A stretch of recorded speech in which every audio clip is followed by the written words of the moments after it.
Hello friends, welcome to my channel UPPCS glory. जैसा कि आप सभी को पता है कि पॉलिटी के पूरे नोट्स को मैंने कंप्लीट करवा दिया है और 9 क्लासेस टोटल हुई थी, जिसमें पूरी पॉलिटी को जितना भी शॉर्ट नोट के माध्यम से बताना था उसमें सारा का सारा कंप्लीट करा दिया है। ठीक है, उसके बाद मैंने कहा था कि हम इसमें 1991 से लेके 2025 तक पॉलिटी के जितने भी पीवाईक्यू आए हुए हैं उनको सॉल्व करेंगे, जिससे आपको भी ये पता लग जाए कि मतलब मैंने जो चीज़ें कराई हैं उसमें वो एग्जैक्टली पीवाईक्यू की थी या नहीं थी। मतलब ऐसा तो नहीं कि कुछ अलग डिफरेंट चीज़ उसमें लिखवाई हो और वो मैच ना करे। ठीक है, तो हम साथ ही साथ देखो नोट्स हमने पहले पढ़ लिया, अब उसके बाद यहाँ पे पीवाईक्यू भी कर लेंगे तो हमारी और भी जो समझ है वो उस पर विकसित हो जाएगी। ठीक है, तो आज हम स्टार्ट करने वाले सबसे पहले 1991 से। ठीक है, कोशिश करेंगे जितने ज़्यादा साल के जितने भी पीवाईक्यू हैं कंप्लीट हो जाएं पॉलिटी के। चलिए हम यहाँ पे स्टार्ट करते हैं। सबसे पहले 1991 का ये क्वेश्चन है। ठीक है, आप यहाँ पे देख लेंगे, देखिए जीएस पेपर 1991 यहाँ पे लिखा हुआ है और इसमें पॉलिटी का सेक्शन मैंने खोल दिया है। ठीक, सबसे पहला क्वेश्चन है इसमें, भारतीय संविधान की प्रस्तावना में धर्मनिरपेक्ष शब्द किस संविधान संशोधन द्वारा जोड़ा गया। ठीक, अब आप सभी को पता है कि 42वां संविधान संशोधन हुआ था जिसमें 3 शब्द जोड़े गए थे, SPA, इससे याद रखिएगा। देखिए, एस से समाजवादी, पी से पंथनिरपेक्ष, ए से अखंडता। ठीक है, तो ये 3 शब्द जोड़े गए थे। ये कौन सा संविधान संशोधन था? हमारा 42वां। ठीक है, 1976 में। अब यहाँ पे इसकी व्याख्या भी लिखी हुई है। ठीक है, अब पूरी व्याख्या पढ़ना तो पॉसिबल नहीं है हमारे पास कि सारी चीज़ें हम करें, पर जितना भी इम्पॉर्टेंट है वो यहाँ पे देख लेंगे। इसमें लिखा गया है कि 42वें संविधान संशोधन में 3 शब्द, देखिए धर्मनिरपेक्ष, इसी को पंथनिरपेक्ष भी कहते हैं, समाजवादी और अखंडता शब्द जोड़े गए थे। ठीक है, बाकी इसके बारे में पूरा बताया गया है और डिफरेंट जो चीज़ें रही हैं वो इसमें बताई गई हैं। ठीक, बाकी ये PDF मैं आपको शेयर भी कर दूंगी तो आप लोग इसको खुद ही देख लीजिएगा, बट पहले जितना इंपॉर्टेंट है वो हम यहाँ पे ज़रूर देखेंगे। नेक्स्ट इसमें क्वेश्चन है यहाँ पे, संविधान निर्मात्री सभा परिषद की झंडा समिति के अध्यक्ष कौन थे। ठीक है, तो आपको पता है झंडा समिति और कार्य संचालन और जो मतलब क्रिया प्रक्रिया, इन सभी के कौन थे? राजेंद्र प्रसाद थे। ठीक है, तो इसमें याद रखिएगा क्योंकि अंबेडकर जी तो प्रारूप समिति के अध्यक्ष थे। ठीक है, और JB कृपलानी ये तो ऐसे स्पेसिफिक किसी समिति के थे नहीं वहाँ पे, और राजगोपालाचारी के अंडर में भी नहीं थी। तो याद रखिए, क्रिया प्रक्रिया, झंडा समिति, ये सब राजेंद्र प्रसाद की थी। ठीक है, यहाँ पे देख लीजिए, झंडा समिति राजेंद्र प्रसाद, प्रारूप भीमराव अम्बेडकर, संघ का संविधान पंडित जवाहरलाल नेहरू, संघ शक्ति पंडित जवाहरलाल नेहरू, प्रांतीय संविधान समिति वल्लभ भाई पटेल, और मौलिक अधिकार की समिति ये भी वल्लभ भाई पटेल की। ठीक है, ये पहली क्लास जो पॉलिटी की हुई थी उसमें ये क्वेश्चन करवाया था मैंने। नेक्स्ट क्वेश्चन है यहाँ पे, आकस्मिकता निधि को राष्ट्रपति कैसे व्यय कर सकता है। ठीक है, तो आकस्मिकता निधि आर्टिकल 267 के बारे में बताया था मैंने कि ये तब बनाई जाती है जैसे संचित निधि से अगर पैसा निकालना है तो हमको सिफारिश लगानी पड़ती है, विनियोग विधेयक पारित कराना पड़ता है। अब ऐसे ही कुछ अर्जेंट काम आ, मान लो भूकंप आ गया, कोई प्राकृतिक आपदा हो रही है तो उस समय पैसे का काम है, तो पूरा वो तो ऐसा नहीं करें कि सत्र बैठाएं और विनियोग पारित कराएं, इसलिए आकस्मिकता निधि बनाई गई थी जो कि राष्ट्रपति के अधीन होती है। ठीक है, तो राष्ट्रीय संकट के समय, संसदीय स्वीकृति के बाद, संसदीय स्वीकृति से पूर्व। ठीक है, तो ये देखिए संसदीय स्वीकृति से पूर्व होता है क्योंकि बताया ना कि अगर प्राकृतिक आपदा हो गई हम वहाँ पे संसद को बैठा लेंगे तो है नहीं कि आओ बैठो विनियोग पारित कराओ फिर इसको पारित कराना है आकस्मिकता नीति, तो ऐसा नहीं होता है, स्वीकृति से पूर्व होता है। ठीक है, और राष्ट्रीय संकट के समय, ठीक है, स्वीकृति के बाद तो ये सब नहीं आएगा, ना ही व्यय कर सकता, ये भी नहीं। ठीक है, तो याद रखिएगा स्वीकृति से पूर्व आकस्मिकता निधि होती है और संचित निधि वो इसके बाद में होती है। ठीक है, तो ये देखिए आर्टिकल 267 लिखा है, संसद की अनुमति से पूर्व खर्च कर सकती है, और इसकी निधि जो ये बनाई जाती है संसद ही बनाती है, लेकिन ये अधीन किसके होती है? राष्ट्रपति के अधीन होती है। नेक्स्ट क्वेश्चन है, भारतीय संविधान में अवशिष्ट शक्तियाँ किस में सम्मिलित हैं। तो याद रखिए अवशिष्ट शक्तियाँ हैं, देखिए 3 हो सकती है, देखो संघ सूची, राज्य सूची और समवर्ती सूची। ठीक है, इन तीनों के बारे में तो आपको पता है, लेकिन कुछ ऐसी जैसे कुछ और चीज़ें हो गई जो अवशिष्ट हैं वो किस में जाएंगी, तो ऑब्वियस सी बात है वो संसद में ही निहित रहेंगी। ठीक है, तो क्योंकि उसमें जब कानून बनाना है किसी भी चीज़ के लेके तो वह संसद उस पर निर्माण करेगा, तो अवशिष्ट शक्तियाँ संसद में निहित होती हैं। क्योंकि कन्फ्यूज़न हो सकती है कि आप मान लीजिए इसमें राष्ट्रपति को सोच लें, तो याद रखिएगा राष्ट्रपति इसमें नहीं आएंगे, अवशिष्ट शक्तियाँ जो होती हैं वो संसद में निहित होती हैं। ठीक है, अब देखिए यहाँ पे वही राज्य सूची, संघ सूची के बारे में बताया गया है। 7वीं अनुसूची में देखिए इनको रखा गया है, आपको पता होगा जब अनुसूचियाँ बताई थी तो उसमें जितनी भी अनुसूचियाँ हैं वो भी वहाँ पे लिखी थी, ये भी शायद फर्स्ट या सेकंड क्लास में बताया गया था। तो इसकी अब डेफिनेशन इसकी जो भी इसमें दिया हुआ है ये ज़रूर पढ़िएगा पूरा पूरा। अब यही है कि अगर पूरा पूरा कराएंगे तो फिर बहुत समय बीत जाएगा, ठीक।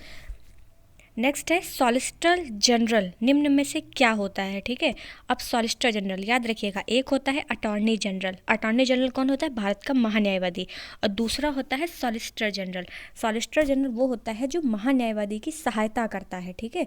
इसीलिए इसको लीगल एडवाइज़र यानी कि कानूनी सलाहकार बोलते हैं। याद रखिए, अटॉर्नी जनरल के अंडर में आता है सॉलिसिटर जनरल, ठीक। और ये क्या होता है? ये एक कानूनी सलाहकार होता है, मतलब जैसे न्याय मशवरा कुछ भी करना है महान्यायवादी को दोनों मिलकर आपस में कर लेते हैं, इसीलिए इसको कानूनी सलाहकार बोला जाता है। और अधिवक्ता कौन होता है? वो हमारा अटॉर्नी जनरल होता है जो भारत सरकार की तरफ से रहता है, ठीक है।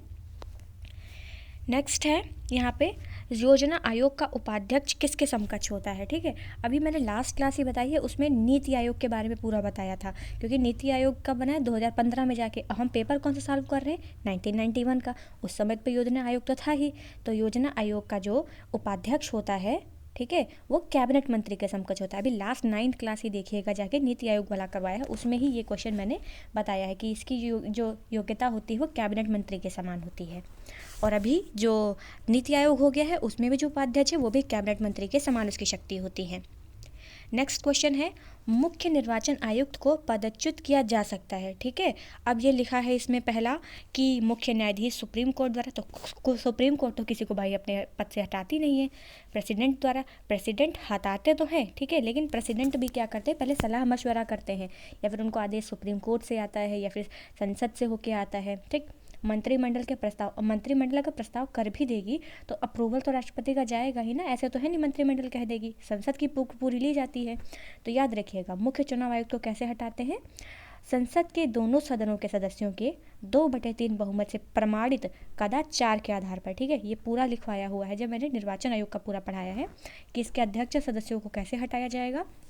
तो उसमें लिखा है कि इनको हटाने का एक आधार रहता है जो कदाचार और सिद्ध अक्षमता वाला रहता है, उसी के आधार पर अब इनको हटा सकते हैं। ऐसे डायरेक्टली अपने मन से राष्ट्रपति इनको नहीं हटा सकते हैं, ठीक है। और ये देखिए इसका पूरा यहाँ पे लिखा हुआ है, ये आप ज़रूर पढ़ लीजिएगा। जवाहरलाल नेहरू द्वारा 2 अक्टूबर 1959 को पंचायती राज का प्रारंभ कहाँ गया था? देखिए कल ही की क्लास में, लास्ट 9th क्लास में मैंने पंचायती राज पढ़ाया है, उसमें बोला था 2 अक्टूबर 1959 को राजस्थान के नागौर जिले से, और पंचायती राज को प्रारंभ किया था जवाहरलाल नेहरू ने, ठीक है। तो ये वहाँ पे ज़रूर पढ़ लीजिएगा। अब ये 1991 का हमारा हो गया है यहाँ पे। नेक्स्ट हम मूव करेंगे अपना 1992 पे। अब ये यहाँ पे हमारा 1992 का पेपर है, पॉलिटी के PYQ, ठीक है। पहला क्वेश्चन इसमें ये रहा यहाँ पे कि मौलिक अधिकारों का संरक्षक कौन है, यानी कि गार्जियन कौन माना जाता है। तो आपको पढ़ाया था जब मौलिक अधिकार बताया था, जो सुप्रीम कोर्ट है, भारत का सुप्रीम कोर्ट, इसको मौलिक अधिकारों का संरक्षक या फिर और इसको संविधान का अभिभावक भी कहा जाता है, ठीक है। तो सर्वोच्च न्यायालय इसमें आंसर आएगा, इसको फंडामेंटल राइट का संरक्षक बोला जाता है, ठीक है। आर्टिकल 13 के अनुसार बताया गया है कि संविधान मूल अधिकारों को कार्यपालिका और विधानमंडल दोनों की कार्यवाहियों के विरुद्ध प्रत्याभूत करता है, ठीक है। और कोई भी ऐसा कार्य जो लगेगा कि किसी के जो उसके अधिकार है उसको सीमित कर रही हैं, तो उसके लिए उनको शून्य कर दिया जाता है। ऐसी कोई भी आप कानून नहीं बना सकते हैं जिससे किसी भी व्यक्ति के मौलिक अधिकारों का हनन हो सके, ठीक। और इसके लिए आर्टिकल 32 और आर्टिकल 226 दिए गए हैं। आर्टिकल 32 का यूज सुप्रीम कोर्ट और 226 का उपयोग हाई कोर्ट के द्वारा किया जाता है। नेक्स्ट क्वेश्चन है राष्ट्रपति और उपराष्ट्रपति की अनुपस्थिति में कौन राष्ट्रपति के कार्य का पद ग्रहण करेगा। तो ये भी मैंने करवाया हुआ है राष्ट्रपति वाले में कि अगर राष्ट्रपति की जगह राष्ट्रपति नहीं है और उस समय पे उपराष्ट्रपति भी प्रेजेंट नहीं है, तो भारत के जो चीफ न्यायाधीश होते हैं सुप्रीम कोर्ट के जो होते हैं चीफ जस्टिस ऑफ इंडिया, वो उनके पद पर आसीन होते हैं, ठीक है। ऐसा एक बार हुआ भी है, हिदायतुल्लाह जी जो थे और उनको ये अपॉर्चुनिटी दी गई थी कि वो CJI थे और उन्होंने जैसे राष्ट्रपति और उपराष्ट्रपति की अनुपस्थिति में उनका कार्यभार ग्रहण किया था, ठीक है। नेक्स्ट क्वेश्चन है राज्यपाल किसके प्रति उत्तरदायी होता है। तो देखिए आपको बताया था जो राज्यपाल होता है वो राष्ट्रपति के प्रसाद पर्यंत होता है और वो केंद्र के एक एजेंट के रूप में काम करता है, ठीक। तो इसका आंसर आ जाएगा राष्ट्रपति, क्योंकि इसको हटाना है, इसको नियुक्त करना है, ये सब काम राष्ट्रपति के द्वारा किया जाता है। इसमें सिर्फ जब आप राज्यपाल को चुना जाता है तो उस राज्य के CM से परामर्श ली जाती है, लेकिन चुनता कौन है? राष्ट्रपति ही। इसीलिए राज्यपाल जो होता है वो राष्ट्रपति के प्रति उत्तरदायी माना जाता है, ठीक। बाकी यहाँ पे पूरा सब पढ़ लीजिएगा कि कितना कार्य है, कितना कौन सा आर्टिकल है, ये सब चीज़ें बहुत इंपॉर्टेंट रहती हैं। ठीक है, इतना पूरा इसमें कराना थोड़ा पॉसिबल नहीं हो पाएगा, और देखिएगा क्योंकि 2025 तक जाना है पूरा, तो बहुत ज़्यादा इधर हो जाएगा नहीं, 25 और इधर 10, 35, ठीक है, 35 साल के पेपर है। तो ये जितने भी इसमें ये जो दिया हुआ है ना, ये एक एक चीज़ ज़रूर पढ़िएगा। ठीक, राष्ट्रपति के उम्मीदवार के क्या आवश्यक नहीं है। ठीक है, राष्ट्रपति के उम्मीदवार के लिए क्या आवश्यक नहीं है। ठीक, पहली बात तो 35 साल का आयु का होना चाहिए। देखिए, जब राष्ट्रपति का क्वेश्चन वो पूरा टॉपिक कराया था, उसमें बताया था कि राष्ट्रपति बनने के लिए जो योग्यता होनी चाहिए, उसमें सबसे पहली बात तो वो 35 साल का होना चाहिए। ठीक, दूसरा बोल रहा है कि पढ़ा लिखा, ऐसा तो संविधान में कहीं भी नहीं लिखा है कि वो पढ़ा लिखा होना चाहिए, तो ऐसी बात नहीं है, तो 2 ऑप्शन ही गलत हो जाएगा।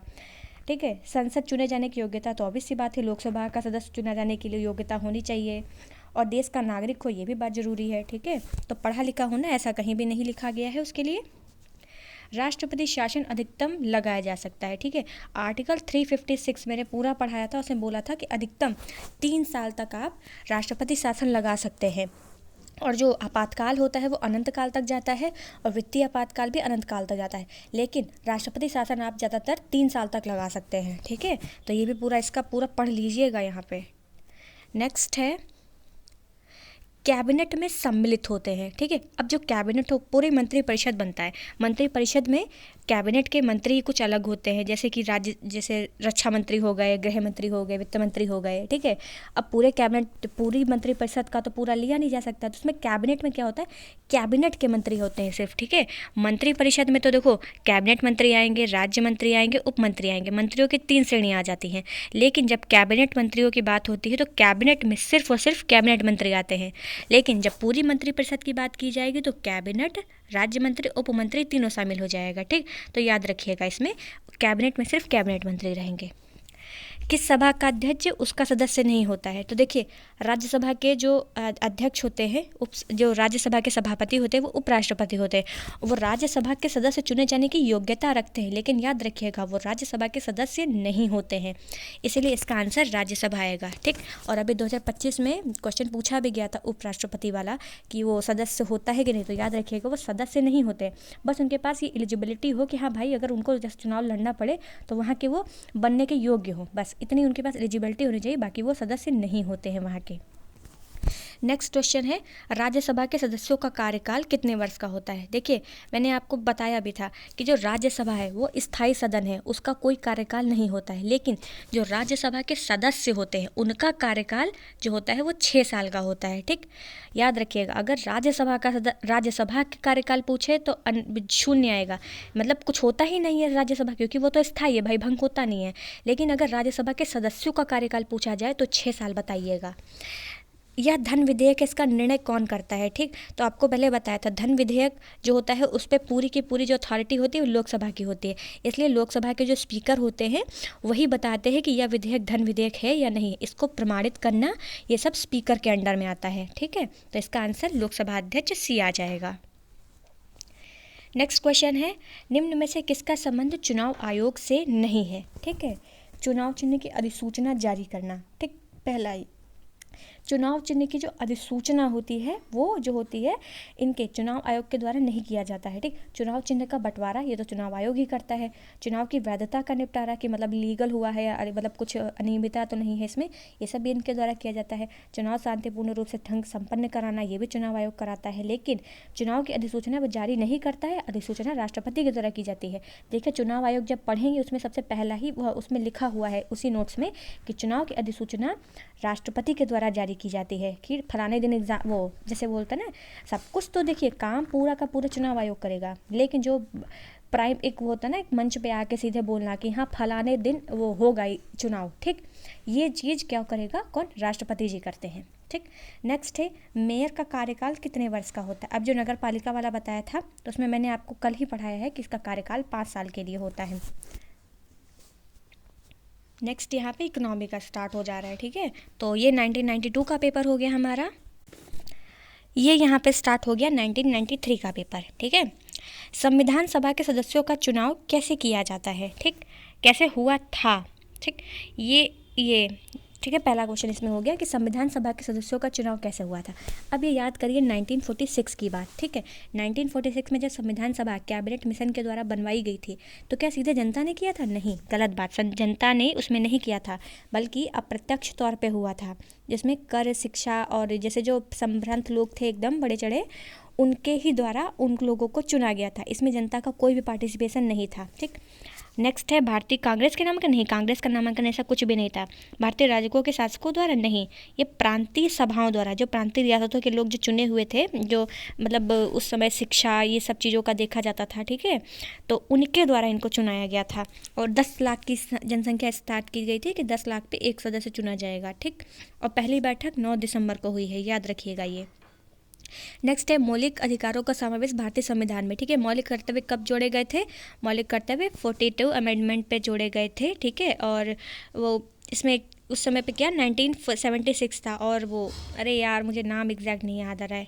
स्वर्ण सिंह समिति की सिफारिश पर मौलिक कर्तव्यों को जोड़ा गया था 42 अमेंडमेंट के द्वारा। ठीक है, ये क्वेश्चन यहाँ पे कंप्लीट हो गया। नेक्स्ट है भारत में राष्ट्रपति के चुनाव के लिए चुनाव मंडल के सदस्य होते हैं। ठीक है, अब राष्ट्रपति का चुनाव, ठीक है, लोकसभा के चुने हुए सदस्य इसमें होते हैं। ठीक, राज्यसभा के चुने हुए सदस्य होते हैं। ठीक है, याद रखिएगा, निर्वाचित सदस्य लिए जाते हैं, मनोनीत नहीं लिए जाते हैं। राष्ट्रपति के चुनाव की बात हो रही है। राज्य की विधानसभा के चुने हुए सदस्य, तो यानी कि 1, 2, 3 विधान परिषद के सदस्य नहीं होते हैं। ठीक, तो याद रखिएगा इसमें। तो आंसर इसमें क्या आ जाएगा? सी, 1, 2, 3, यानी कि राज्यसभा के सदस्य, लोकसभा के मनोनीत मनोनीत नहीं आते हैं। लोकसभा, राज्यसभा और राज्य की विधान परिषद के जो निर्वाचित सदस्य होते हैं वही इसमें भाग लेते हैं, और मनोनीत भाग नहीं लेते हैं। लेकिन उपराष्ट्रपति में राज्य वाले कोई भी नहीं आते हैं। उपराष्ट्रपति में राज्यसभा और लोकसभा के दोनों सारे के सारे मनोनीत, निर्वाचित दोनों सदस्य शामिल हो जाते हैं। नेक्स्ट है भारत के कैग जो होते हैं, नियंत्रक महालेखा परीक्षक के पद की नियुक्ति का कार्यकाल। तो देखिए 6 वर्ष, 6 और 65 साल मैंने बताया था, उसमें लिखा हुआ है। जब कैग वाला आप टॉपिक पढ़ेंगे उसमें पूरा आपको मिल जाएगा। ठीक, नेक्स्ट है योजना आयोग की स्थापना की गई थी। तो योजना आयोग के बारे में देखिए कहीं भी संविधान में तो लिखा नहीं गया है। ठीक, तो राष्ट्रपति का अध्यादेश तो नहीं ही था, संविधान कानून बनाकर ऐसा भी नहीं रहा। मंत्री परिषद जो थी, ठीक है, वो एक विशेष प्रस्ताव पारित की थी। ठीक, उसी के द्वारा अध्यादेश इसको योजना आयोग को बनाया गया था, और इसी के द्वारा बाद में इसको ख़त्म करके 1 जनवरी 2015 को नीति आयोग बन गया था। निम्न वाक्यों का अध्ययन कीजिए। ये 71 क्वेश्चन है। देखिए यहाँ पे क्या है। हाँ, मंत्री नीति बनाते हैं और लोक सेवक उनका क्रियान्वयन करते हैं। तो ठीक बात है, मंत्री तो नीति बनाते ही हैं और लोक सेवक उनका क्रियान्वयन। अब जैसे नीति बना दी मंत्री जी ने कोई भी, अब उसको अप्लाई कौन कराएगा? बाद में जाके लोक सेवक लोग जो उसको जनता तक पहुंचाते हैं कि हाँ फलानी स्कीम चल रही है, इसका आप लाभ उठाइए। ठीक, दूसरा दिया है संसदीय प्रणाली में मंत्रियों का उत्तरदायित्व का सिद्धांत कार्य करता है। ठीक है, अब बात तो दोनों सही कह रहा है कि जो संसद की प्रणाली है उसमें अब मंत्रियों का उत्तरदायित्व तो बनता ही है। अब हम ही लोगों ने उनको चुन के भेजा है, तो हम और रिस्पॉन्सिबल तो वहाँ पे बनेंगे ही। तो दोनों चीज़ सही है, लेकिन क्या दोनों चीज़ एक दूसरे की व्याख्या कर रही है? उसमें नीति की बात हो रही है, लोक सेवा के कार्यकों की बात हो रही है, इसमें इनके उत्तरदायित्व की बात है। दोनों बात सही है, लेकिन ये स्पष्टीकरण नहीं कर रहा है इस चीज़ का। तो इसका आंसर बी आ जाएगा। वो व्यक्ति जो संसद का सदस्य नहीं है केंद्रीय मंत्री रह सकता है। ठीक है, मैंने बताया था कि जो मंत्री, इवन प्रधानमंत्री भी खुद भी, अगर वो किसी भी सदस्य का सदस्य नहीं है, लोकसभा राज्यसभा का, वो भी 6 महीने तक बन सकता है। लेकिन 6 महीने के बाद ये होता है कि आपको 6 महीने के अंदर किसी भी सदन में आपको सदस्यता ग्रहण करनी पड़ेगी। अगर नहीं ग्रहण कर रहे हैं तो आपको अपना पद छोड़ना पड़ेगा। ठीक, तो कम से कम 6 महीने तो बन ही सकते हैं अगर वो किसी भी सदन के नहीं हैं। नेक्स्ट क्वेश्चन है राज्यसभा में राज्यों को प्रतिनिधित्व निम्न में से किन आधारों पर किया गया था? किन आधारों पर दिया जाता है? ठीक है, तो जनसंख्या के अनुपात पर पहली बात तो आता है, क्योंकि लोकसभा राज्यसभा दोनों में यही होता है कि उनकी जो जनसंख्या है उसके अनुपात में स्थान दिया जाएगा। प्रत्येक राज्य के बराबर नहीं, ऐसा कुछ नहीं है। किसी जगह पे कितनी है, देखिए यूपी में कितनी राज्यसभा की सीटें हैं? 30 सीटें हैं।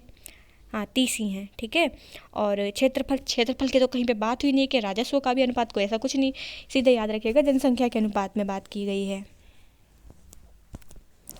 नेक्स्ट क्वेश्चन है निम्न में कौन राज्यसभा का अध्यक्ष होता है? तो राज्यसभा का अध्यक्ष कौन होता है? भारत के उपराष्ट्रपति। देखिए अभी ये क्वेश्चन में पढ़ के भी आए हैं। तो ठीक है, ये एक्स ऑफिसियो होते हैं, जो भारत के उपराष्ट्रपति होते हैं वो पदेन सभापति होते हैं राज्यसभा में। नेक्स्ट क्वेश्चन है केंद्र और राज्यों के बीच वैधानिक शक्तियों का बंटवारा किया गया है। ठीक है, तो याद रखिएगा, देखिए इसमें ऑप्शन दिया गया है 5वीं अनुसूची। 5वीं अनुसूची में क्या है, जनजातियों के जो वो होते हैं ना क्षेत्र वाला, वो बात की गई है। 6ठी अनुसूची में देखिए एटीएम में मनी नहीं, मणिपुर को हटा दिया जाए तो एटीएम असम, मेघालय, त्रिपुरा, ठीक है, और इन सब की बात की गई है।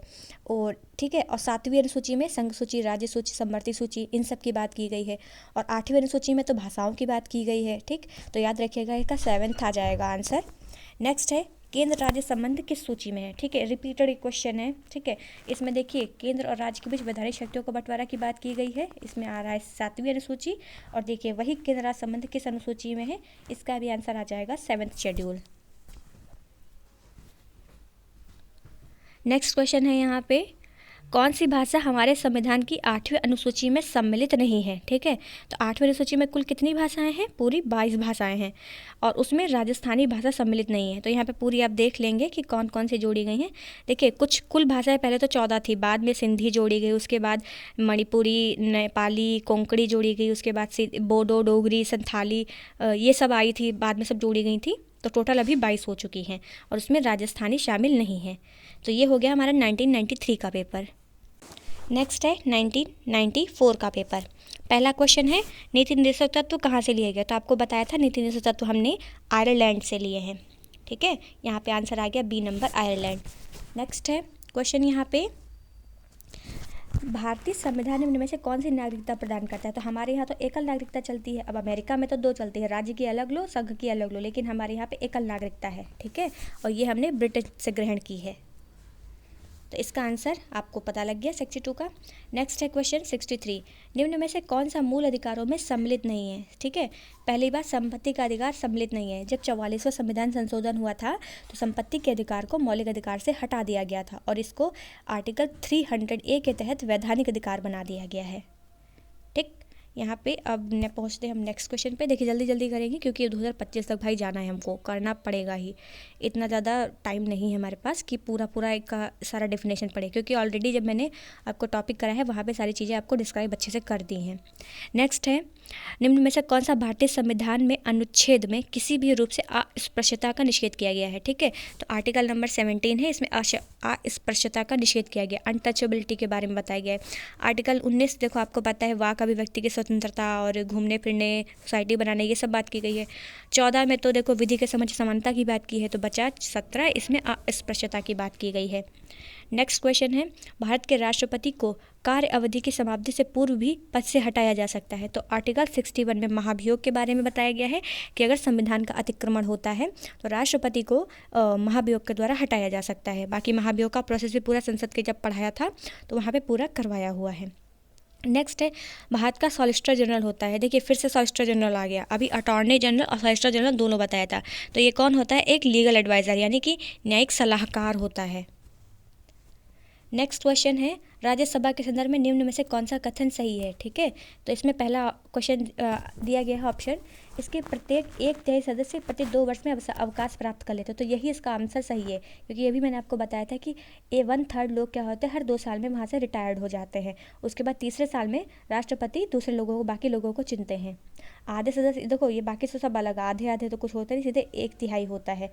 और यहाँ पे देखो 3 की बात कर दी, लेकिन नहीं, 2 वर्ष के बाद होता है।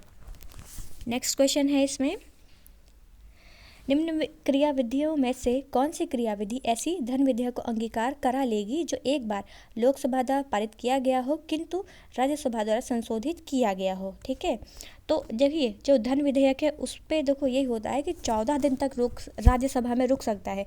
अब राज्यसभा उस पर संशोधन करती है या उसको ऐसे ही पारित कर देती है, तो ये उस पर डिपेंड करता है। लेकिन मोस्ट बस यही है कि आप 14 दिन तक उस पर अधिकार रख सकते हो। उसके बाद में लोकसभा का मन होगा, आपकी सहमत, आपकी सिफारिश को मानेगी नहीं मानेगी, ये सब उस पर डिपेंड करता है। तो इसका आंसर ये है, यह पारित समझाया जाएगा यदि लोकसभा इसमें दोबारा संशोधन करके स्वीकार अथवा अस्वीकार करते हुए पास कर दे। ठीक,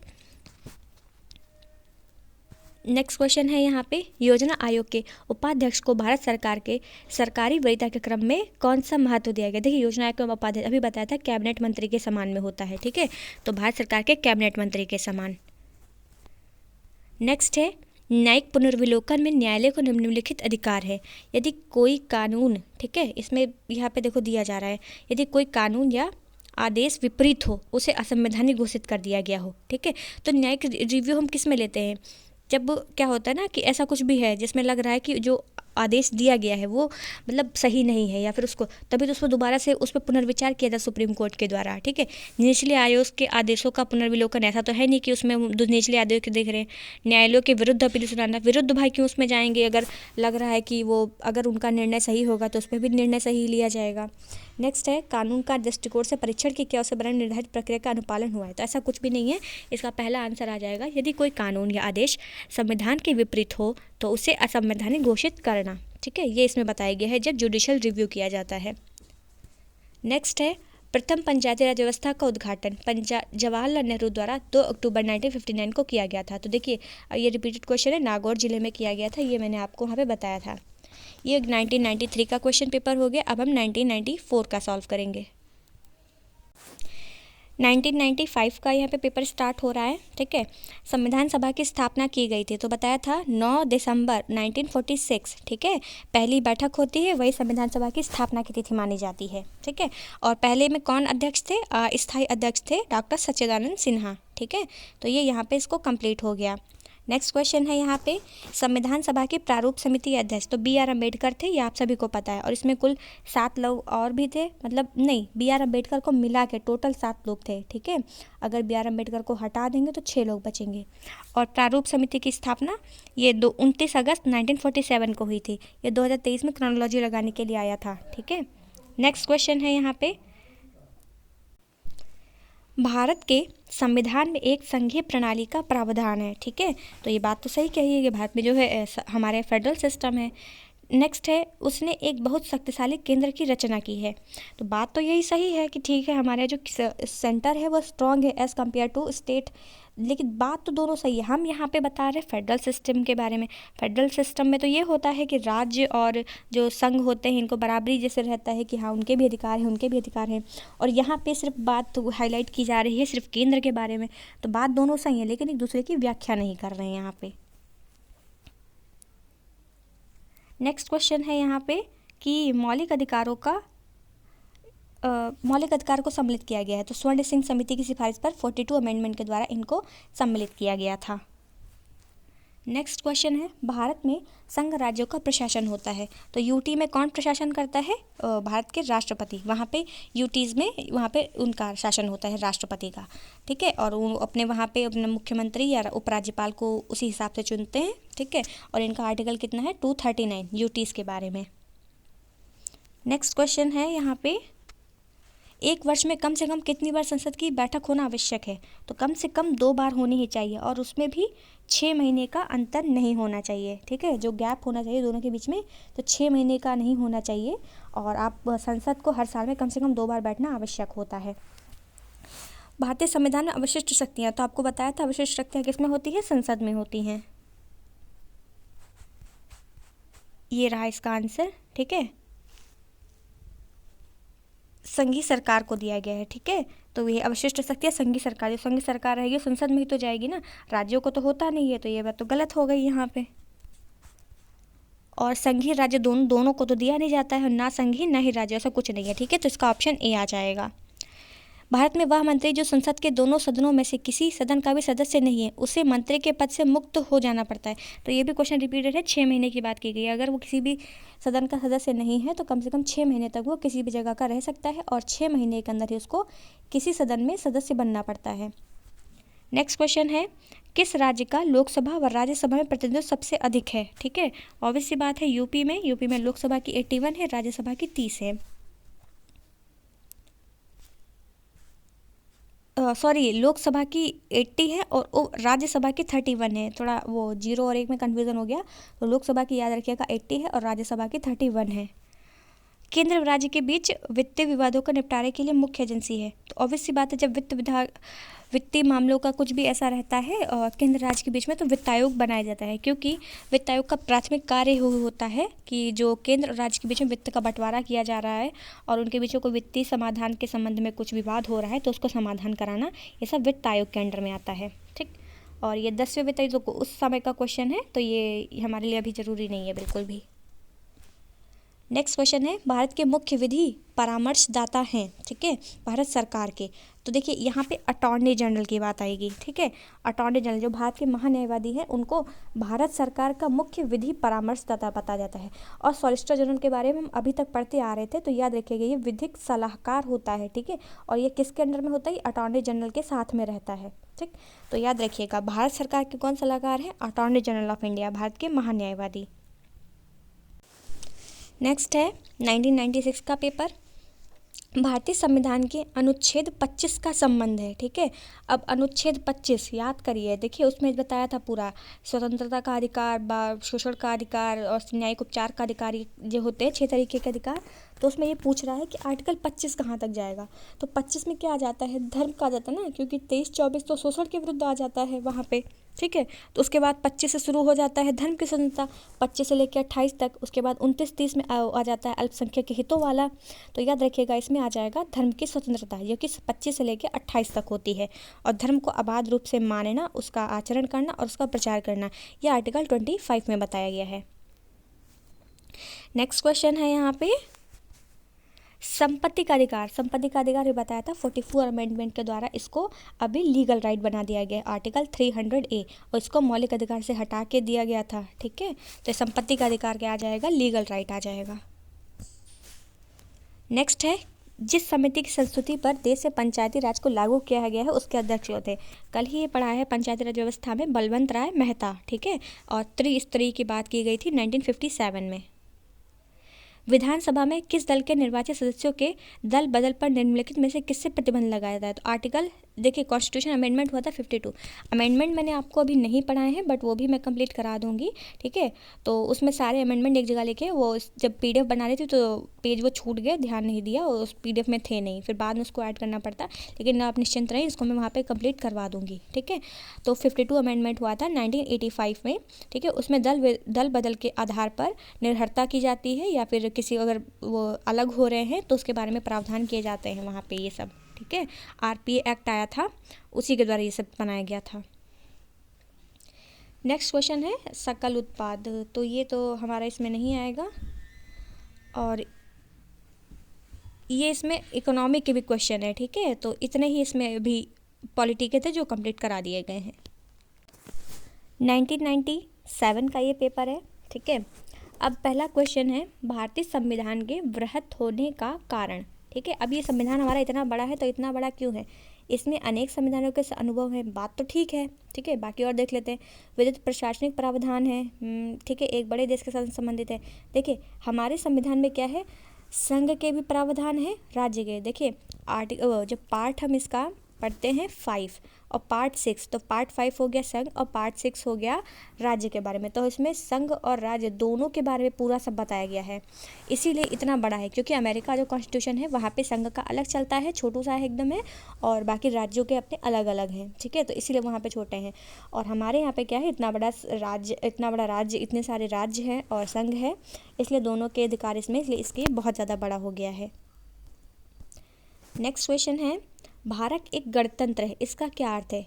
अब जब प्रस्तावना पढ़ाई थी उसमें बताया था कि गणतंत्र का मतलब यही होता है कि हमारे यहाँ जो हमारा अध्यक्ष चुना जाएगा वो जनता के द्वारा चुना जाएगा, वो वंशानुगत नहीं होगा, जैसे कि ब्रिटेन में चलता है वहाँ पे वंशानुगत प्रणाली, कि जैसे पहले अभी चार्ल्स होती है तो उनके यहाँ यही है कि वो परिवार में ही चलता रहता है कि जब तक उनका मन रहेगा, वो जब तक जिंदा है तब तक वो बने रहेंगे। लेकिन हमारे यहाँ नहीं, हमारे यहाँ 5 साल के लिए चुन के आता है जो हमारे यहाँ का राष्ट्रपति रहेगा, ठीक है। जैसे अभी द्रौपदी मुर्मू जी हैं, ये 5 साल तक रहेंगी, उसके बाद अगर उनका पुनर्निर्वाचन हो जाता है तो ठीक है, लेकिन उनका एक कार्यकाल माना जाएगा वो 5 साल तक, उससे ज़्यादा नहीं, ठीक है। तो यही है कि भारत में वंशानुगत शासन नहीं है, हमारे यहाँ लोगों के द्वारा चुन के अध्यक्ष को लाया जाता है। नेक्स्ट क्वेश्चन है यहाँ पे, ये 56 नंबर, ये यहाँ पे निम्नलिखित में से किस मुकदमे में भारत सर्वोच्च न्यायालय ने सर्वप्रथम संविधान के मौलिक रक्षण का सिद्धांत पारित किया, ठीक है। तो मौलिक संरक्षण, ये जो बेसिक स्ट्रक्चर होता है, इसमें सबसे पहले किसने, केशवानंद भारती विवाद 1973 में आया था, उसमें बेसिक स्ट्रक्चर की बात की गई थी। तो ये बहुत इंपॉर्टेंट है, इसको यहाँ पे आप लोग उसका पूरा डेफिनेशन जो इसमें डिस्क्रिप्शन दिया हुआ है नीचे, इसको पूरा पढ़िएगा। भारत के कल्याणकारी राज्य होने का विचार पाया गया है। तो ठीक है, इसमें देखिए अब जब आप प्रस्तावना पूरा पढ़ेंगे, प्रस्तावना में भी बोलता है ना, हम भारत के लोग भारत को न्याय संप्रभु और लोक कल्याणकारी, ये सब पूरा उसमें बात कही गई है। और जो फंडामेंटल राइट है उसके बाद उसमें तो है नहीं हमारा, लेकिन जो DPSP है हमारा, तो उसमें आर्टिकल नंबर शायद 38 में ही ये बात कही गई है कि कल्याणकारी राज्य की स्थापना। तो प्रस्तावना और नीति निर्देशक तत्व दोनों में बात की गई, इसलिए इसका ऑप्शन नंबर D आएगा, यानी कि A और C दोनों। ठीक है, नेक्स्ट है इसमें, मद्रास राज्य बनाम चंपकम दोराय राजन मुकदमे में भारतीय सर्वोच्च न्यायालय के निर्णय के परिणाम स्वरूप निम्नलिखित में से किस मौलिक अधिकार को संशोधित किया गया था। तो जब चंपकम दोराय राजम वाला आया था उसमें भेदभाव के विरुद्ध जो अधिकार होता है, ठीक है, उसके बारे में बताया गया था और उसी में संशोधन किया गया था। नेक्स्ट क्वेश्चन है, भारतीय संविधान का कौन सा अनुच्छेद व्यक्ति की विदेश यात्रा के अधिकार को संरक्षण प्रदान करता है। तो मेनका गांधी वाला बात याद रखिएगा, उसमें आर्टिकल नंबर 21 की ही बात की गई थी कि किसी को विदेश यात्रा जाना है तो उसका मौलिक अधिकार है। नेक्स्ट क्वेश्चन है, निम्नलिखित में से कौन सा अधिकार भारतीय संविधान के अनुच्छेद 32 के अंतर्गत प्रवर्तित किए जाते हैं। ठीक है, तो मौलिक अधिकार आर्टिकल नंबर 32 क्या है हमारा, मौलिक अधिकार में ही तो आता है, संवैधानिक उपचार करने वाला, जो सुप्रीम कोर्ट जिसका यूज़ करता है, ये तो ये हमारा मौलिक अधिकार आ जाता है। नेक्स्ट क्वेश्चन है, भारतीय संविधान का कौन सा अनुच्छेद अपनी मनपसंद शिक्षण संस्थाओं को स्थापित करने और संचालित करने का अधिकार देता है। तो आर्टिकल नंबर 30 में बोला गया है कि जैसे मदरसा बनाना है या कुछ भी गुरुकुल जैसा अपना बनाना है तो मनपसंद अपने तरीके से उसको बना सकते हैं और अपने आधार पर उसका संचालन कर सकते हैं।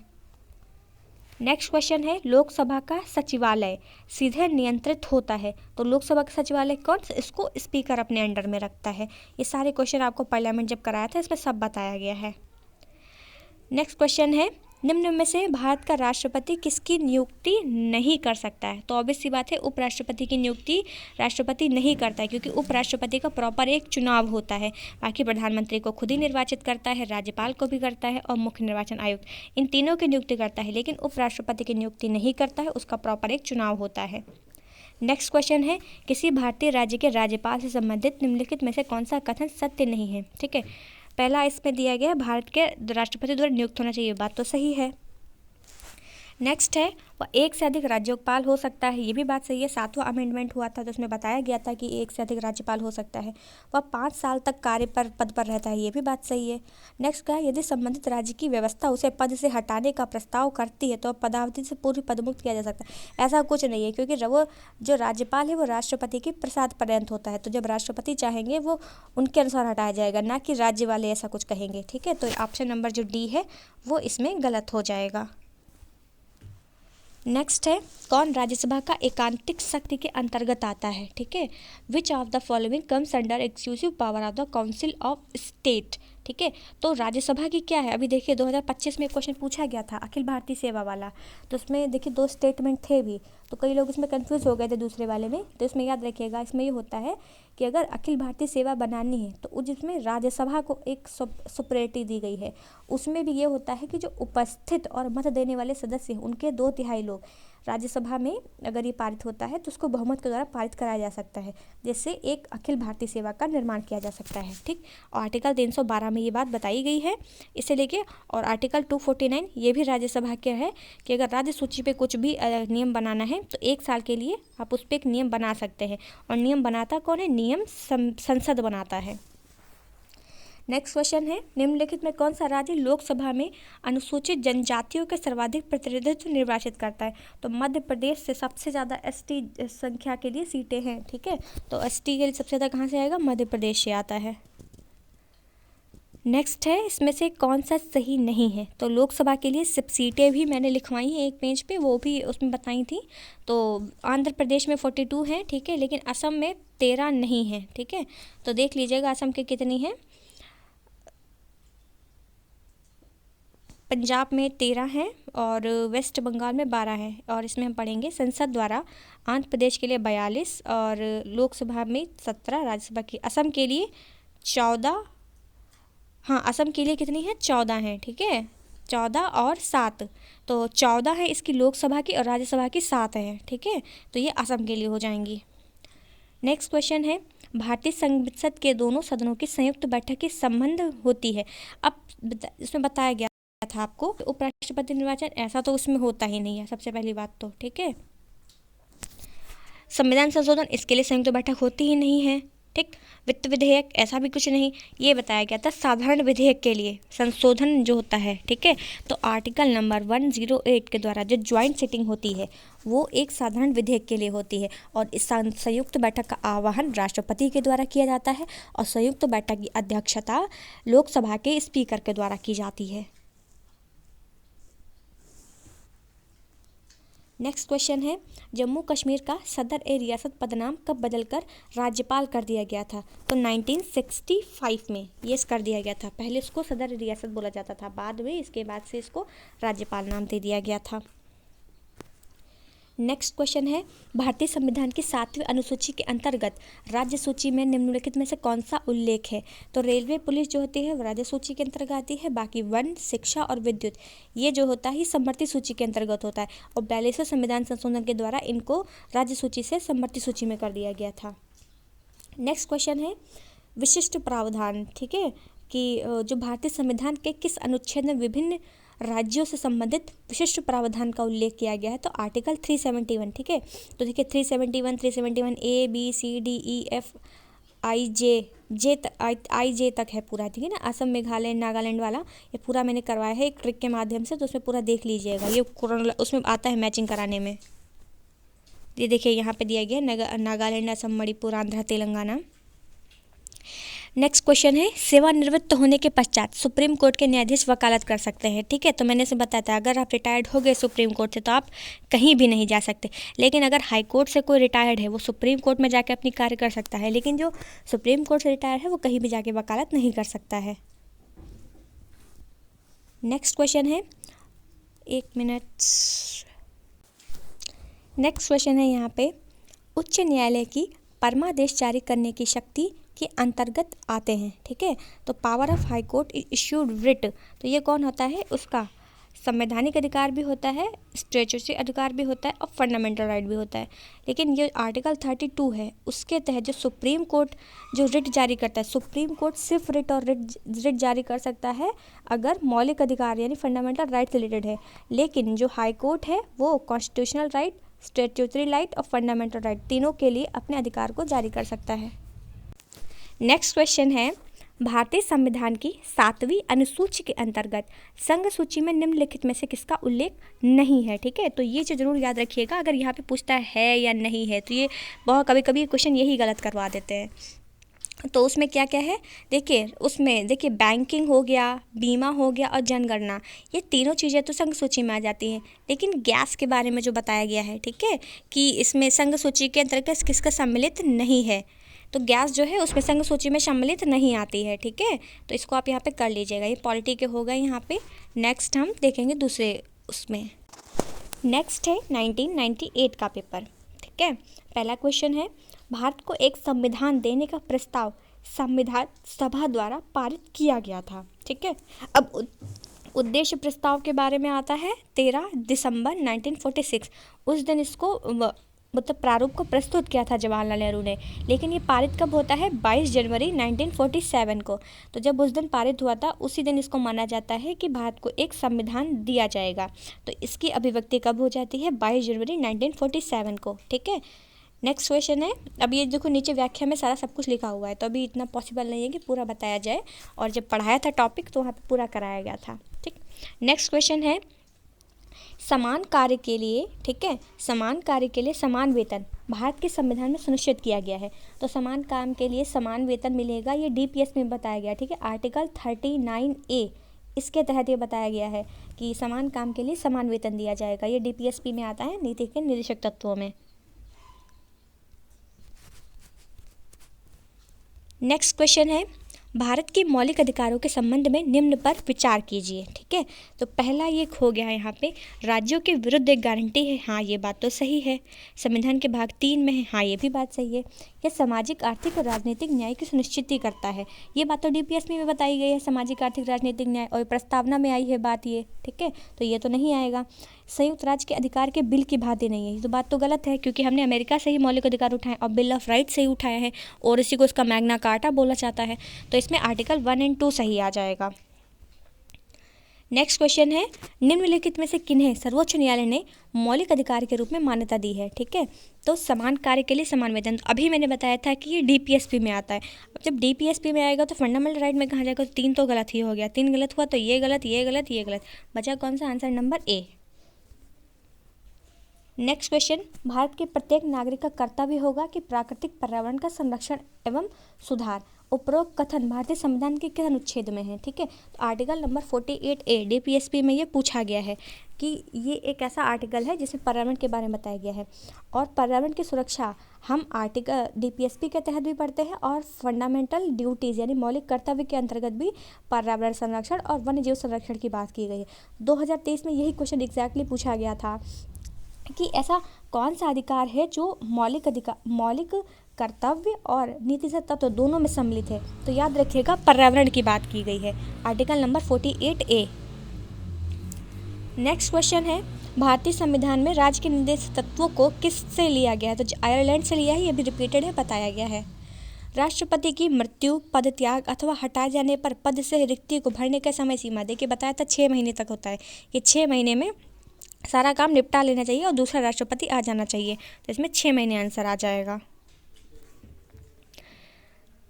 नेक्स्ट है क्वेश्चन, भारत में संघवादिता व्यवहारिक नहीं है। ठीक है, तो ठीक है, हमारे ऐसा तो है नहीं कि वो भारत में संघवादिता एकदम बैठी हुई है। ठीक है, भारत एक संघीय राज्य नहीं, ये बात तो गलत है, भारत एक फेडरल स्टेट है। ठीक है, यहाँ पे संघ और राज्य दोनों की बात की गई है, तो इसका जो ऑप्शन ये जो आर इसका रीज़न दिया गया ये गलत है और जो एसेसरेशन है वही सिर्फ सही है, तो इसमें आंसर सी नंबर आ जाएगा।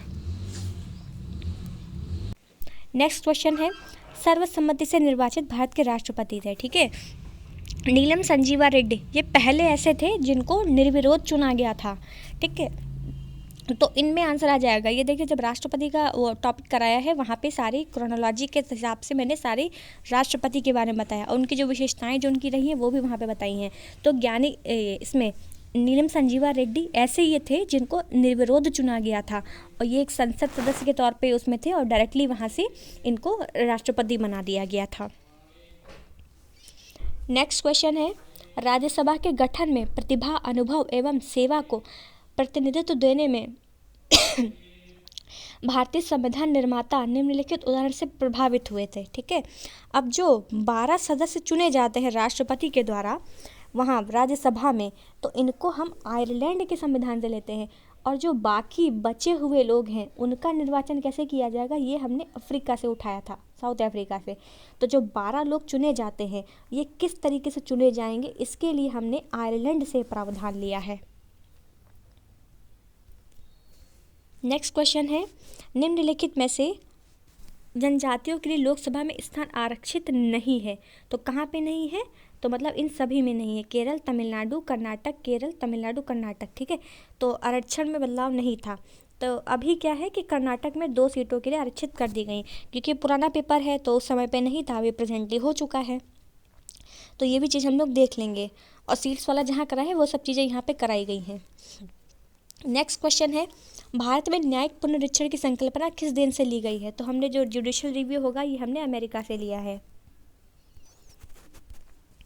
नेक्स्ट क्वेश्चन है, भारत के संविधान के अनुच्छेद 344 के तहत प्रथम राजकीय भाषा आयोग बीजी खैर की अध्यक्षता में हमने 1955 में बनाया था, तो ये भी कराया हुआ है भाषा आयोग वाला, बीजी खैर वाला।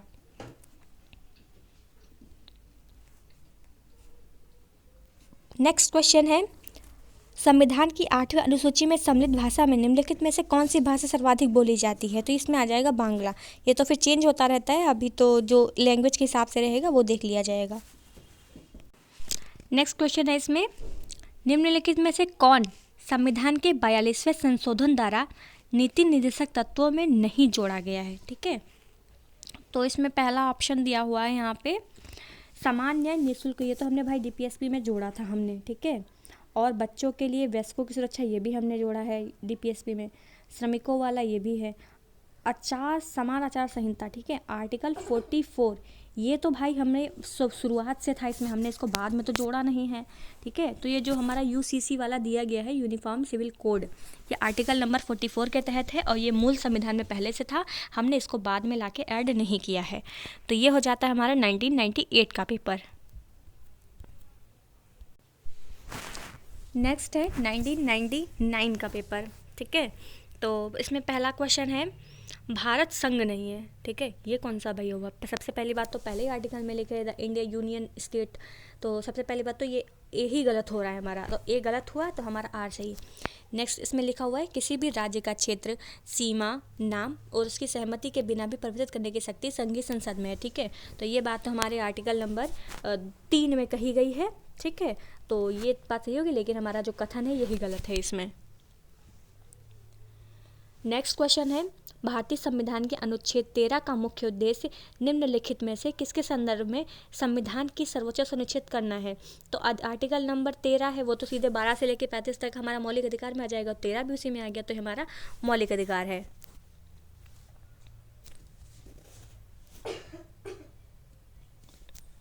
एक मिनट। नेक्स्ट क्वेश्चन है, भारतीय संविधान के निम्नलिखित अनुच्छेदों में से कौन सा विधायन सत्ता पर पूर्ण नियंत्रण लगाता है? तो आर्टिकल नंबर 14, इसमें पहले ही बोला गया है विधि के समान संरक्षण, ठीक है। विधि के समक्ष समानता, यानी कि विधि के आगे सबको सब बराबर है, ये नहीं कि आपको कोई प्रायोरिटी दी जाएगी अगर अमीर हैं, ये है वो है, ऐसा कुछ नहीं है, सब बराबर है, ये बात आर्टिकल नंबर 14 में आ जाएगी। नेक्स्ट है क्वेश्चन हमारा यहाँ पे, निम्नलिखित में से किसने भारतीय सर्वोच्च न्यायालय के समान कार्य के लिए समान वेतन का मौलिक अधिकार निगमन करने हेतु सक्षम किया? ठीक है, तो इसमें आंसर नंबर आ जाएगा डी, ए बी सी सभी को मिलाकर पढ़ना, ठीक। अब समान न्याय के लिए, ठीक है, समान कार्य के लिए समान वेतन, ठीक। पहली बात तो समाजवादी, ये समानता के बाद में आ जाता है, ठीक। आर्टिकल नंबर 14 ये बोल देता है कि विधि के समक्ष समानता होगी, और आर्टिकल नंबर 16 ये यानी कि अवसरों की बात, अब जब कमाएंगे, नौकरी करेंगे और बराबरी रहेगी तभी तो समान काम करेंगे और उसके लिए समान पैसा मिलेगा, तो इसमें तीनों को मिलाकर पढ़ा जाएगा, तब इसका कंक्लूजन निकल पाएगा यहाँ पे। नेक्स्ट क्वेश्चन है, भारतीय संविधान के निम्नलिखित अनुच्छेदों का द्वारा अंतर्राज्यीय व्यापार की स्वतंत्रता नियमित की गई है।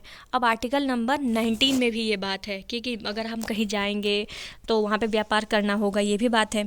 आर्टिकल नंबर 301 इसमें भी बात की गई है, और 301 से लेके 307 तो वो पार्ट नंबर 13 में आ जाएगा, उसमें व्यापार वाणिज्य की पूरी बात की गई है, तो इसका आंसर नंबर डी आ जाएगा। नेक्स्ट क्वेश्चन है, राज्यसभा में समान प्रतिनिधित्व। अब राज्यसभा की सीटों के बारे में पूरा बताया था, तो वहाँ पे आप पूरा इसको देख लेंगे। तो आंध्रा, तमिलनाडु, फिर बाद में देखिए आंध्रा क्योंकि तेलंगाना बन गया था 2014 में, तो वहाँ पे सीटें इधर उधर हो गई थी, तो ये इसमें आप अपने हिसाब से जो आज के वर्तमान समय में चल रहा है वो इसको वहाँ पे देख लेंगे आप। नेक्स्ट क्वेश्चन है, इसमें संविधान की अनुसूची के अनुसार इसको मिलाना है, ठीक है। अब 8वीं अनुसूची में देखिए भाषाएं हमारी आ गई, सी का आ जाएगा 2, तो देखिए सी का 2 यहीं पे है, यही मिल गया। चौथे में राज्यसभा की सीटों का आवंटन ए का हो गया 3, तो ये सी आंसर इसका आ जाएगा। नेक्स्ट क्वेश्चन है, भारतीय संविधान के निम्नलिखित अनुच्छेदों में से कौन सा सर्वोच्च न्यायालय द्वारा संविधान के अनुउल्लंघनीय मौलिक ढांचा घोषित किया गया है? तो सबसे पहला आर्टिकल नंबर 32, यही बेसिक स्ट्रक्चर है हमारा, ठीक। तो पहला ये आ गया, एक तो सब में आ गया, ठीक है। आर्टिकल नंबर 227, 226, अब हाई कोर्ट वाला 226 आ जाता है और 227, ये तीनों आ जाते हैं, लेकिन 245 इसमें शामिल नहीं होता है बेसिक स्ट्रक्चर वाले में। नेक्स्ट क्वेश्चन है, कोई भी संविधान संशोधक कानून भारतीय सर्वोच्च न्यायालय द्वारा असंवैधानिक घोषित किया जा सकता है यदि वह, ठीक है। अब वो असंवैधानिक कब होगा? जब वर्तमान द्विस्तरीय व्यवस्था के स्थान पर 3 स्तरीय व्यवस्था स्थापित कर दी जाए, तो ऐसी बात तो उसमें है नहीं, ठीक है। दूसरा है, विधि के समक्ष समानता के अधिकार को हटाकर संविधान के अन्यत्र। अब देखिए यहीं पे पकड़ में आ जाता है, क्योंकि उसमें सीधे कहा गया आर्टिकल नंबर 13 में कि अगर आप ऐसा कोई भी कानून बनाते हैं जो किसी के मौलिक अधिकारों को हटा रहा है संविधान, तो वो उस कानून को शून्य माना जाएगा, ठीक। और विधि के समक्ष, ये तो आर्टिकल नंबर 14 यानी कि पार्ट नंबर 3 से हटा के आप कह रहे हैं कि हम इसको मौलिक अधिकार से हटा के कहीं और कर देंगे, तो ये बात तो गलत है, तो ये शून्य माना जाएगा इसमें। और इसमें तीसरा आंसर भी सही माना गया है, कार्यकारिणी की संसदीय व्यवस्था के स्थान पर अध्यक्षात्मक, जो हमारे संसद चल रहा है, मतलब इसको संसद को हटा के आप इसको अमेरिका की तरह कर दो, अध्यक्षात्मक प्रणाली वाला। तो ये भी ऐसा नहीं चल जाएगा, इसलिए इसमें बी और सी दोनों आंसर आ जाएंगे। 1992 में 1999 में इतना ही क्वेश्चन है। नेक्स्ट हम देखेंगे 2000 का। ये सन 2000 का पेपर है, ठीक है। इसमें पहला क्वेश्चन आ गया, भारतीय संविधान के निम्नांकित अनुच्छेदों में से कौन सा भिन्न वर्ग में आता है। तो इसके लिए दो आंसर दिए गए हैं, ठीक है। पहला आंसर 14 दिया गया है, दूसरा 19 दिया गया है। अब हम देखेंगे 14 क्यों माना गया है, ठीक है। तो पहली बात तो 15, 16 और 19 ये सब तो देखो दूसरे तरीके से आ जाते हैं, और 19 इसलिए अलग आ जाता है क्योंकि 14 से लेके 18 तक तो हमारे उसमें समानता वाले में आ जाता है, इसीलिए 19 को अलग हम मान लेंगे, ठीक। इसमें ये बात कही गई है। और 14, 15, 16 का संबंध मूल अधिकारों के तहत समानता के अधिकार के अंतर्गत आएगा, जबकि 19 का संबंध स्वतंत्रता के अधिकार के अंतर्गत है, इसलिए इसमें 19 को अलग मान लिया गया।